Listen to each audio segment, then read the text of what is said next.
ঢাকাই চলচ্চিত্রের শীর্ষ নায়ক সাকিব খান এবার নতুন জুটি করতে চলেছেন ছোট পর্দার জনপ্রিয় অভিনেত্রী সাবিলা নূরের সঙ্গে।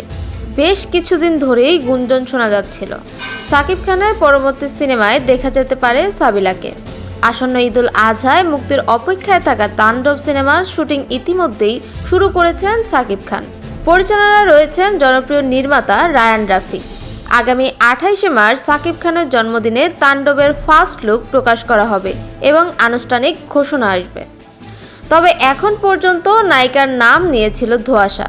নির্মাতা আগেই জানিয়েছিলেন ঈদের পর আনুষ্ঠানিকভাবে জানানো হবে নায়িকার নাম, কিন্তু বিভিন্ন সংবাদ মাধ্যমের তথ্য অনুযায়ী এই সাকিব খানের বিপরীতে দেখা যেতে পারে সাবিলা নূরকে।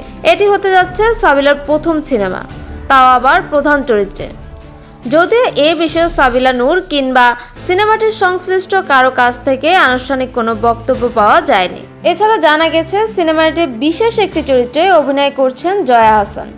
পাশাপাশি মাত্র 40 সেকেন্ডের একটি ক্যামিও চরিত্রে দেখা যেতে পারে ঢালিউডের আরেক জনপ্রিয় নায়ককে।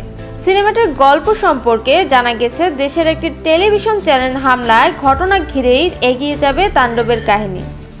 সবকিছু ঠিক থাকলে আসছে ঈদুল আজহায় প্রেক্ষাগৃহে মুক্তি পাবে তাণ্ডব।